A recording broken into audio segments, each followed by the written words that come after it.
Hello everyone!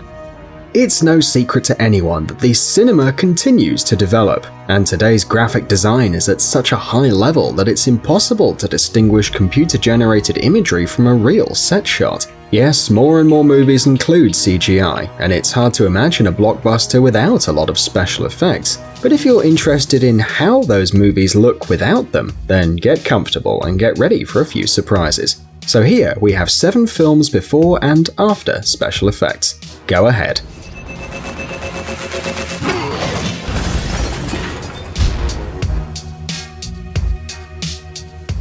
Game of Thrones.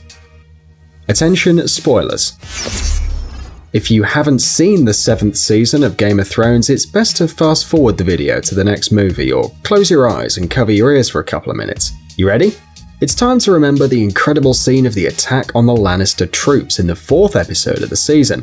If you saw the series, you'll remember the epic moment when a horde of Dothrakis, supported from the air by one of Daenerys' dragons, destroyed the Lannister army. It is said that these scenes were the most difficult to produce because, with the exception of the flying dragon, most images were recorded in real life. Yes, you heard me right. The creators of the series took the time to burn several doubles and explode the wagons with carefully placed explosives. The extras also worked the best they could, and look at the amount of fake ash that the specialists threw into the field to recreate the burnt earth. But we've moved away from the most important thing, since the cherry on top of this dessert is, of course, the dragon. In this case, the developers used several technical tricks to recreate the presence of a huge mythological dragon in the recording set. All the shots from behind the dragon were made with the help of special cameras mounted on cables and drones. Once obtained, a drawn dragon and a very real Emilia Clarke were added to the scene. The actress also had to record scenes separately, riding a machine created especially for the occasion. To be honest, the resemblance to a dragon is minimal, so Emilia had to play with her imagination and act as if she were actually traveling on a huge dragon through the airs of Westeros. Around the actress, there were not even fake clouds. The whole scene was filmed on a green background. A similar situation was experienced in the 6th episode of the season, where Daenerys and her dragon managed to save Jon Snow and his team. After the traditional indoor recordings, Emilia was able to participate in the open field scenes with the other actors, on an island in the middle of a frozen lake. But, as it were, you can see the dragon's huge green back. Exactly that was the point at which the protagonists were running, trying to save themselves from the army of the dead. Attraction. This Russian film, directed by Fyodor Bondarchuk, has generated different reactions to the characters and their stories. However, it is obvious that the computer design in this film is incredible, especially for a Russian film, a country that doesn't stand out for the great special effects in its films. Besides, it is the first Russian alien film and its creators made quite an effort. For example, look at this scene from the trailer. A huge alien spacecraft lands in a region of Moscow, destroying huge buildings, bridges and stadiums in its path. It's hard to believe that all this is the result of the work of graphic designers. But the destruction of buildings is not the only example of CGI in this film. There is a scene in the first few minutes of the film in which the protagonists await the beginning of the story, and all the scenes in the background and inside the spaceship, as well as the fights with the extraterrestrials, were recorded in a pavilion with a green background. According to the director, 50% of the film is computer-generated. The only question is, how did the actors imagine the space visitors in order to realistically recreate the encounter with them? Logan. Unlike the previous 2 films, Logan is not famous for the epic battle scenes between the good guys and the bad guys. Doesn't even have any great special effects, unlike the X-Men movies. Of course, digitized backgrounds were added in some places, but most of the special effects were dedicated to the film's protagonist. It's no secret that Hugh Jackman is the perfect actor for the role of Wolverine. But even the physical resemblance doesn't allow the actor to regenerate himself as the superhero, let alone use his adamantium claws. All this is possible thanks to the use of the CGI. In addition, the 18 classification of the film allowed us to enjoy decapitations and extractions of realistic and quite bloody bullets. By the way, some special effects were also used to give life to Laura, Wolverine's little clone, allowing her to have the same claws as Logan and throw herself at enemies with the same ferocity. but despite it being less incredible visually than other superhero films, it has received very good reviews thanks to its history and its realism. San Andreas.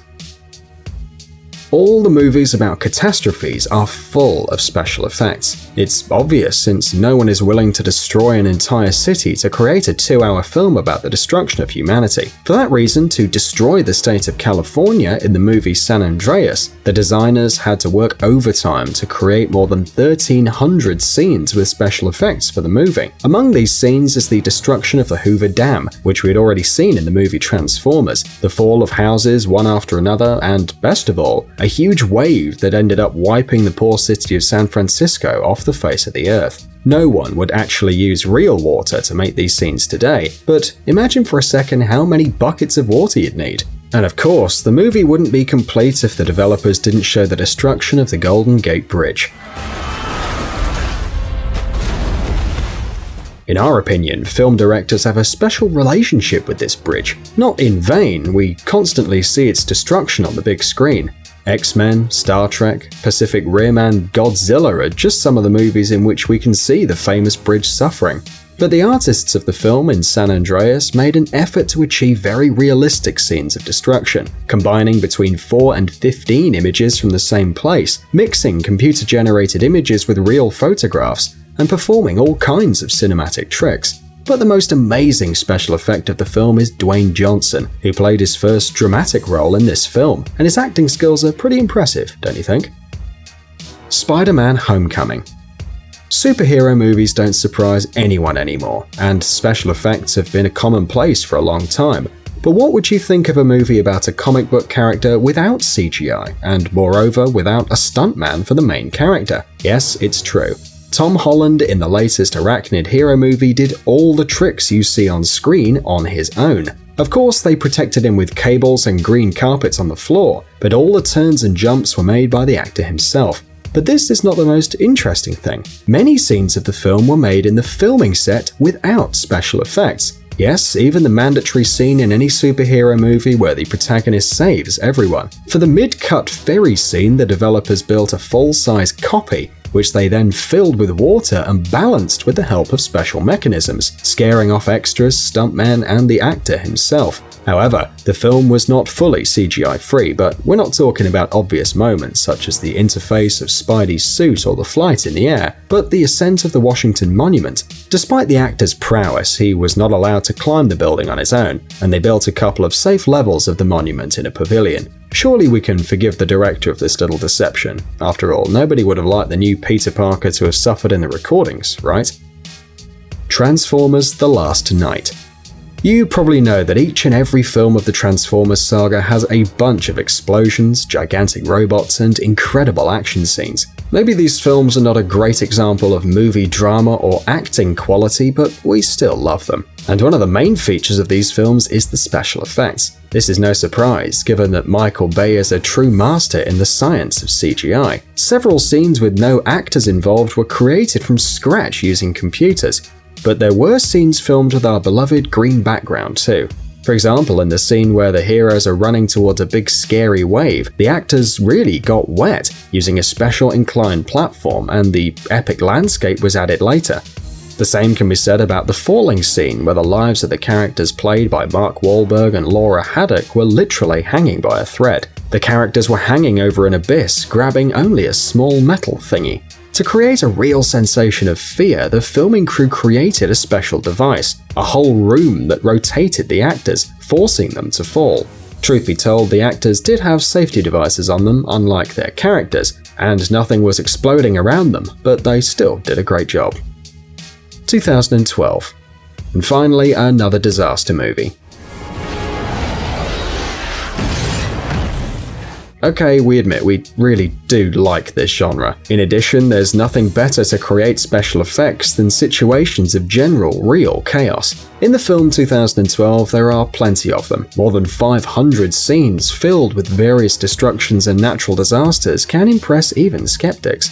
According to Stefan Toriansky, an artist on visual effects, many moments in the film demanded simply colossal computing power, so much was the work done. They even used 250, can you picture it? 250 of the most powerful computers to process all the graphical information. And this is without counting the numerous takes involving actors. By the way, most of the scenes in the 2012 movie, like in the movie San Andreas, are multi-layered. That is, they consist of several images. The pictures were superimposed on each other in such a way that you could accurately believe, for example, that the aircraft carrier was actually sweeping away the White House from the face of the Earth, and that the plane was moving between the falling skyscrapers. Scenes with people were shot against a blue background, and its dimensions, like the scale of everything else in the film, are really impressive. The creators needed a huge canvas 42 feet high and 2,000 feet long, and in addition to that, some platforms to simulate an earthquake, and a whole bunch of pyrotechnics.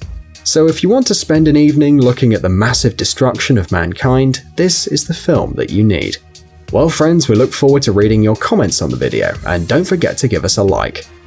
Guys, it's time to recharge your brain. Visit the channel Brain Time. There you'll find a lot of interesting and useful facts, lots of positive energy and tons of useful information. Subscribe right now. We promise it's going to be really exciting.